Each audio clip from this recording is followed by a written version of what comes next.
Yo, MC Starman here, Martin Comtois from beautiful Cowichan Estuary.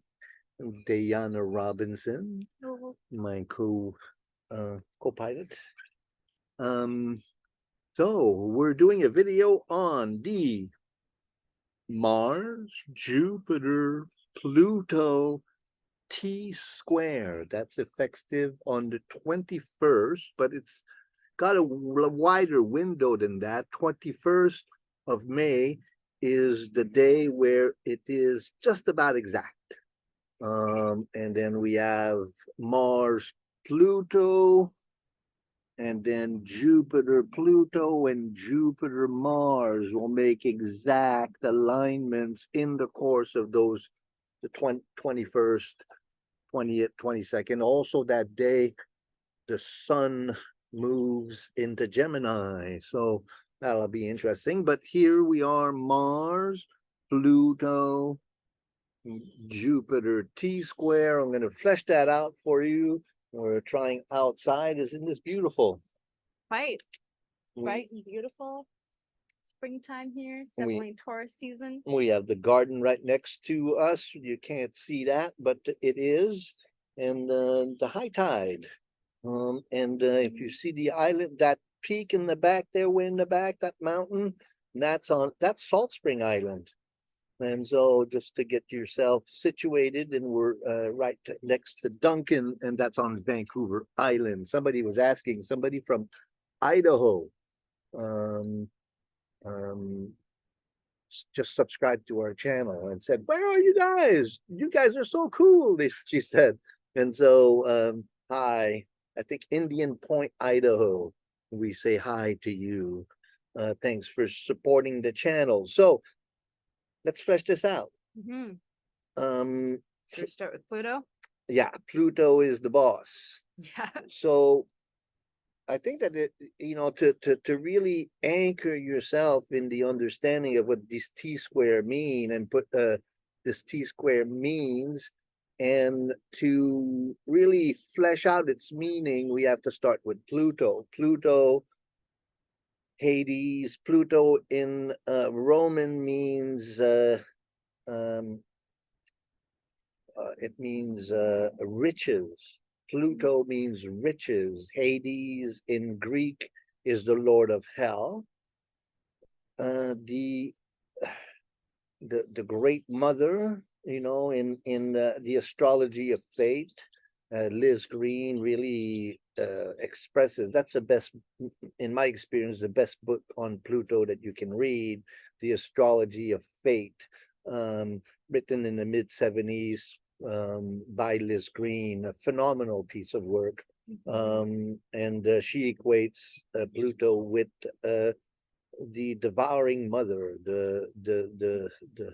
this mothering archetype that is devouring, that is ancestral, that Consistent. In mundane astrology, we look at Pluto as power structures. Structures of control, patterns in society, structures that are not to be transgressed on the penalty of death. It's the established power structure, that we seek to transform and yet can never really transform. It's like a confrontation with the great mother archetype in society. So Pluto now is in just leaving Aquarius, going back into Capricorn, and then later on, in the beginning of 2024, we'll move back into Aquarius. We'll go back into Capricorn one more time before coming back into Aquarius for good. So that's where Pluto is going to be. And it's kind of we did a video on that. We called it the beginning of a new era. It's a fascinating video, really well researched. Everything about this Pluto transformation, go check it out. We'll put a link at the end of this video. But so what's your relationship with Pluto? My relationship with Pluto.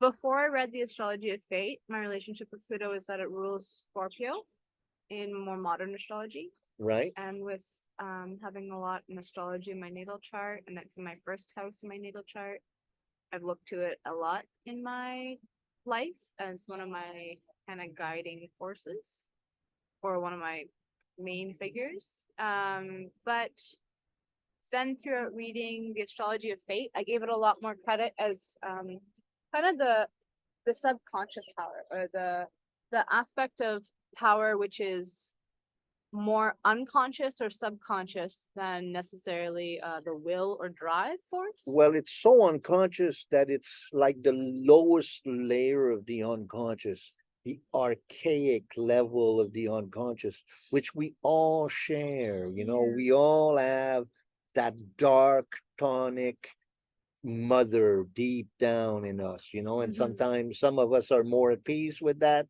devouring mother, and some of us are not, you know, are, you know, I mean, we all have a relationship with her. I used to think about Pluto as the great mother dragging me along the path, and then at a particular point one has to make peace with the great mother and go willingly. You know, That's what I was saying with like fate. It's like this part of the power that is I don't know, creator, spirit, God, whatever you connect with, there is this like higher order to my life, I feel. And I think a lot of, I mean, I think they all the celestial bodies play their part, but I feel like Pluto is really about guiding my direction and understanding why I may be called to certain things, even though I may not intellectually understand it. It's this like primal subconscious feeling of like, I feel like I need to go on a walk this way, and I don't really understand why I need to take this right on the path this time, or things like that. So I look at it a lot as more of like an energetic pull in life. And then power structures in our world. It's been interesting. If you guys watch back to the video we did on Pluto, it's been interesting looking at Pluto because I'm pretty young. The biggest events with Pluto for me would be watching 2008 was a big one, and seeing it come out of like 2008, that's when Pluto came into Capricorn. So there's like, I feel like from what I know, especially from my older friends, there's a lot of traveling, and traveling was just so free and easy, and everybody did it a lot more at one, more affordable way, and two, at a lot more ease, and kind of you could go traveling at whim a lot easier. And then after 9/11, Well, actually, it started earlier than that. It started when 9/11. That's when Pluto came into Sagittarius, or like when Pluto started coming into Sagittarius. That's when the free, you know, the crossing the border, you know, with the driver's license, you know, that's like all ended, and easy free travel, you know, going out to Marrakesh and going out to all these exotic places is not easy as it used to be, for sure. Yeah, it's like this power structure came through Sagittarius, which is associated a lot with travel. And then now that power structure came through Capricorn, and we've been seeing our structures of society shifting and crumbling and being pushed into certain forces. And now we see it coming into Aquarius. And I see a lot of that connection to do with computers and technology and AI, and definitely holding my breath to see where that takes us next, but also trusting in the bigger unfoldment. So again, go look at that video. It's almost an hour long, and we get really into that Pluto. So this is Pluto. I think one of the things to remember is that in 2020, all of these planets that are in the T-square right now, Mars here and Jupiter and Pluto, were all in conjunction in March 2020, along with Saturn, and that was responsible for the beginning of this great crisis that we went through. And so now we have Pluto, Mars, and Jupiter in a T-square, so that that energetic grid is evolving, and that's what astrology is. It's just a spinning of the wheel. You know, the all of the planets spin around, and everyone has a relationship with each planet, and they all have cycles. And when these cycles superimpose with each other, then we have massive events that happen in the collective or in our individual lives. And so that's how astrology goes. So here we have that Pluto Mars opposition on the 0 degree of Leo, 0 degree of Aquarius, and then Jupiter at 0 degree of Taurus. So you can see that T-square, huh? So the table is very helpful. So so then let's flesh out the other members of this T-square. And by the way, you were talking about your own chart, and I asked you, how do you relate with Pluto? Well, my Pluto is all four. In my chart, you have Pluto in opposite to the sun, and Jupiter, Mars in opposition to each other, forming a T-square with Pluto. So it's something that's really kind of wired in my, so that this particular T-square feels very familiar to me. And so that, constellation of energy, and you should look at how in your chart does Mars and Pluto and Jupiter interrelate with each other. If there's any aspects, any lines in your chart that touches between Mars, Pluto, and Jupiter, then you're going to get a lot of insight from this particular alignment. Or anything at that 0 degree of a fixed sign. We didn't ever do a tarot card. I think we should save it to the end. Okay, all right. Well, all right. So then that'll give you an impetus to stay with us till the end. We'll do a tarot card at the end. So let's flesh out Mars. So Mars, of course, we've had a very interesting ride this year with Mars. And Mars, if you recall, Mars spent 6 months in Aries and made 3 conjunctions to Jupiter in the course of that time. Aries? Wasn't it? Oh, it was in Gemini. In Gemini, but then in the wind. Oh, so when was that? That was last year when Mars came through and made a conjunction with Jupiter. Yes, that was that last year. We had the Mars Jupiter conjunction, and then from October till March so October 2022 to March of 2023, we had Mars in Gemini this past winter. Right. It's like 7 months. It's a very long time. It usually takes about a month to go through a sign. But when it goes retrograde, it goes like that. Actually, in 2021, it was in Aries. Mars was retrograde, and it made all kinds of passes over Chiron, and also stayed 6 months in Aries. So that's interesting pattern, huh? I guess the next retrograde Mars will be in Leo. We'll have to observe that. Anyway, astrology is all about cycles, and the more you know about the cycles, the more you can draw from that. Anyway, flesh out Mars in Cancer, going into Leo. How does that feel to you? It's pretty dramatically different feeling. So Mars being the warrior and the will force and our ability to exert energy or share energy or give energy forward and outside of ourselves, shine, show up. When I see it in Cancer, it makes me feel like showing up for the home. Yeah, damp, cool.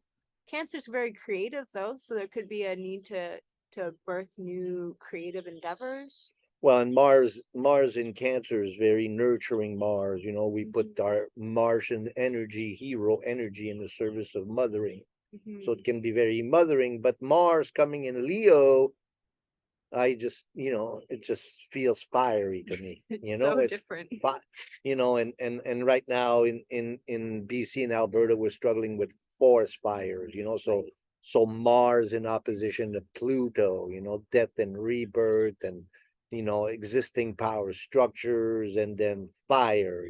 Mars in Leo, a sign of the sun, and Leo is fiery sun. a sign of a fire sign as well. So Mars being a very fiery planet in, and in opposition to Pluto. Mars, in alchemy and in Jung's alchemical work, Jung describes Mars as the planet responsible for individuation, Pushing you forward. pushing you forward to become all that you are. And so Mars is the inner warrior that pushes you to realize yourself more fully. And so then in opposition to Pluto, you would have to find what the real meaning of your life. It's not like, who's going to win the hockey game tonight is really Mars. Mars in opposition, it's not a small talking Mars in opposition to Pluto. Mars seeks to know what is his highest good. How can I shine my light into the world? And what's the purpose? And what does, and how do I surrender to the the great mother archetype, so that confrontation of Mars Pluto. And we can look back into 2022 when Mars and Pluto were in conjunction, but then also go back to 2020 when Mars and Pluto were also in conjunction. So, these are cyclical alignments and they occur cyclically. And here we are checking in with that Mars Pluto, and this is the full moon alignment, right? They're in direct opposition. So that's the full. So the tension is at its highest between Mars and Pluto. There's layer two. I've always heard Mars and Leo being strongly associated with leadership. And then Pluto and Aquarius is to me, I see that like the fate of the collective, or the fate of and the power of groups and communities and all things that Aquarius kind of is associated with. And that you're like this tension, this full moon pull you're saying between the two versus becoming your own leader. And so how to find that, harmonize that polarity, let's say. Mm-hmm. So And then so expand it. so Jupiter now, so Jupiter entering into Taurus, that's and Jupiter made a conjunction to Pluto in that aforementioned 2020 winter of 2020.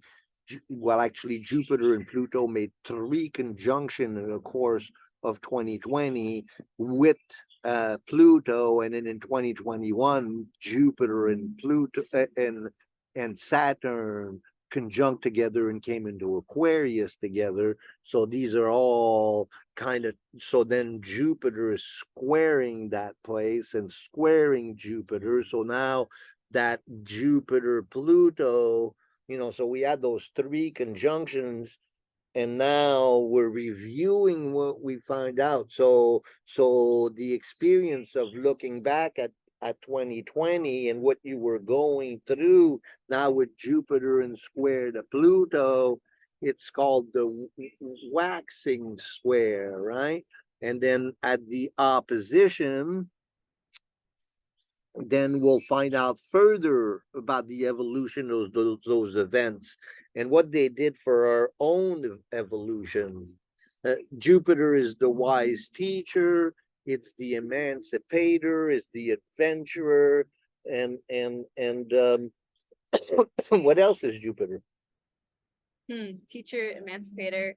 It expands things. It's like the biggest planet that surrounds the sun, and so, or rotates around the sun. So there's this immensity to it. It's also associated with Zeus, from what I know. So, high horse, godliness. And we got Jupiter for the last year in Aries. So that's go, go, go. Jupiter emancipated, Aries ruled by Mars. And now Jupiter's moving into Taurus, slow and determined and very into his body. Taurus, the sensation, Earth Taurus. So that's going to shift the energy as well. So then we have a Pluto, Mars, Jupiter, T-square. Mercury is very close as well. But so let's explore that Mars, Jupiter, and And what Mars Jupiter, so I have Mars Jupiter in my chart. Do you have Mars Jupiter in your chart? Mine are in an opposition. Yeah, I also have Mars Jupiter minor in square. And so Mars Jupiter, it's the leaders, it's like the captain of the team. Mars is the warrior, Jupiter is the wise teacher. So you have the wise teacher and the warrior, so you have the the energy Mars to Jupiter, to inspire others. So it's a very inspiring alignment.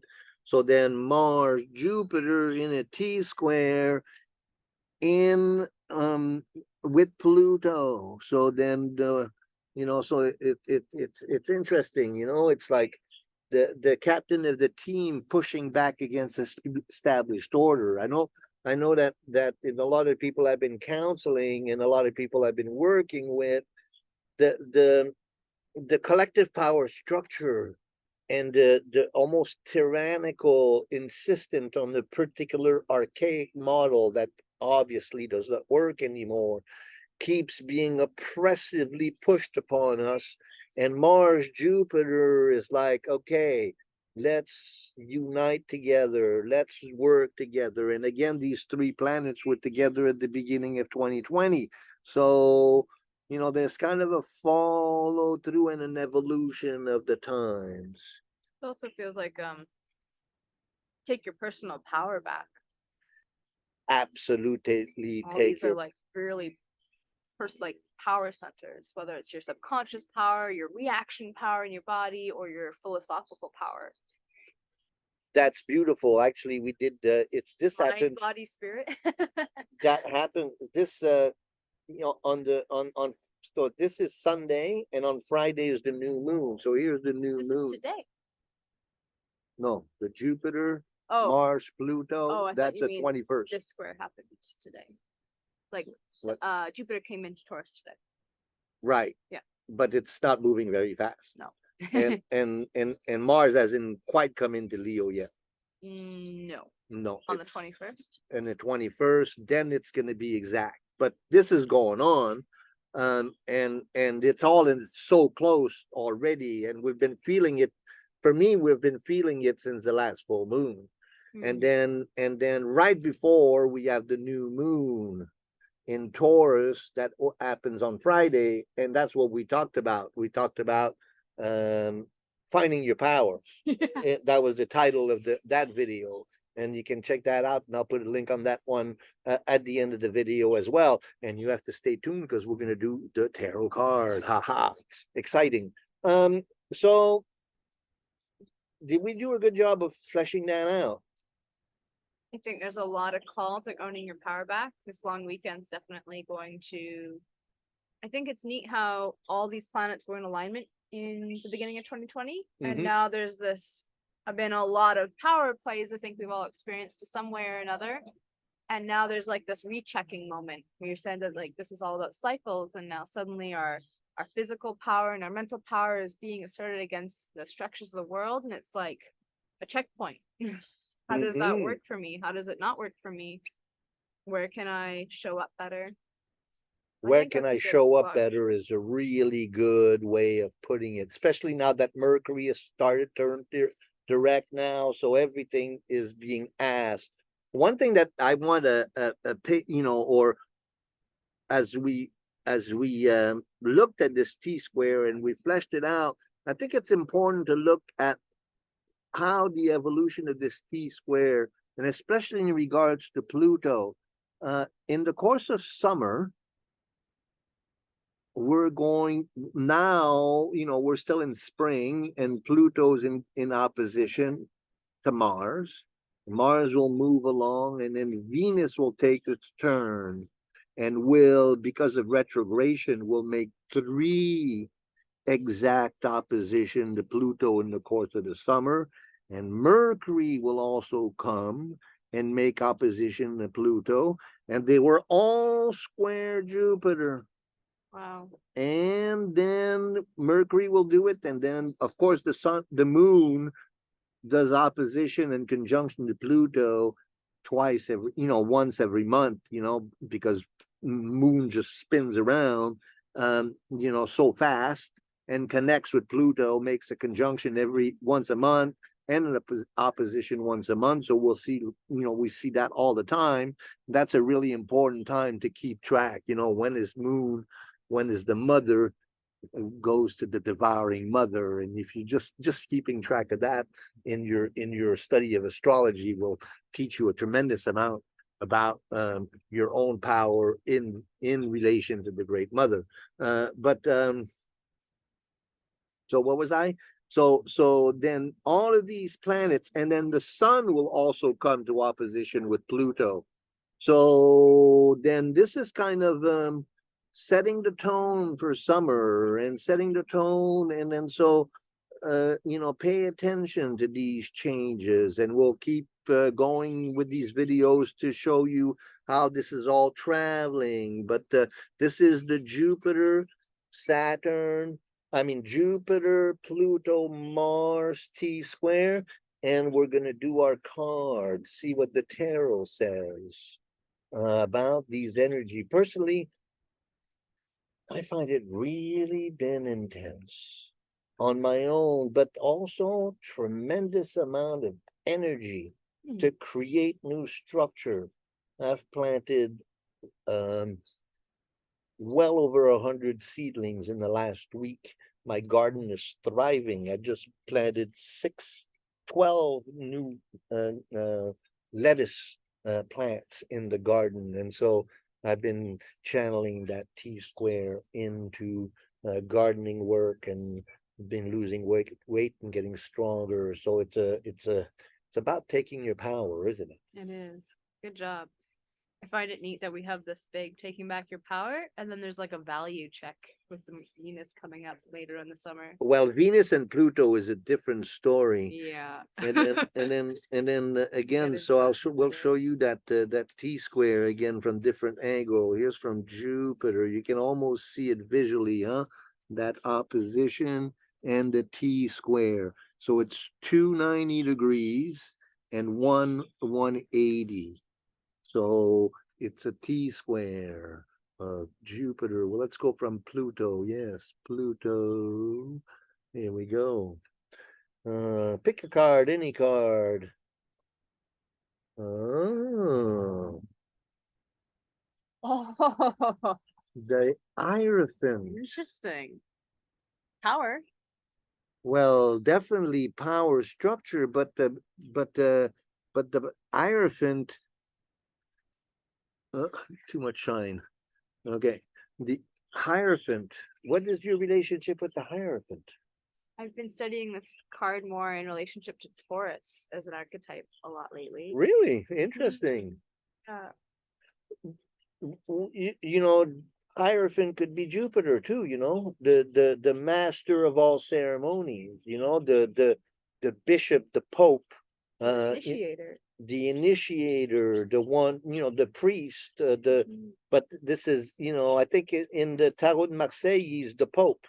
So it's a very religiously, person who establishes the rules. So it's order. It's the order maker. Like Jung talks about religious systems as psychotherapeutical systems for the health of the soul. And so then the Hierophant is responsible for that wisdom. And so that really really makes a very interesting relationship with Mars and Jupiter and Pluto as the Hierophant. So how do you see that? I feel like it also speaks to how this is on the fixed axis. And so it's really creating new, not creating new, but solidifying new structures almost. I wish Carol was with us and she would tell us all about the Hierophant. Yeah. And if you watch every video we put on, Carol has an extended comment where she comments on the tarot card, and Carol has a beautiful tarot Practice. tarot video channel. Yes. She teaches about so practical mystic, and that's our friend Carol in Florida. And you'll see lower in the comments section, she'll have her analysis of the Hierophant. I'm excited to read it. I always look forward to her comment. And please, you engage with us, because the more you engage, the more we grow. Subscribe to the channel, and join us next time on our Healer and the Dreamer channel. This is Diana Robinson. I'm MC Starman Martin Comtois from beautiful Cowichan Valley. And have a wonderful long weekend. We'll catch you on the other side. Happy calling back your power. Woohoo!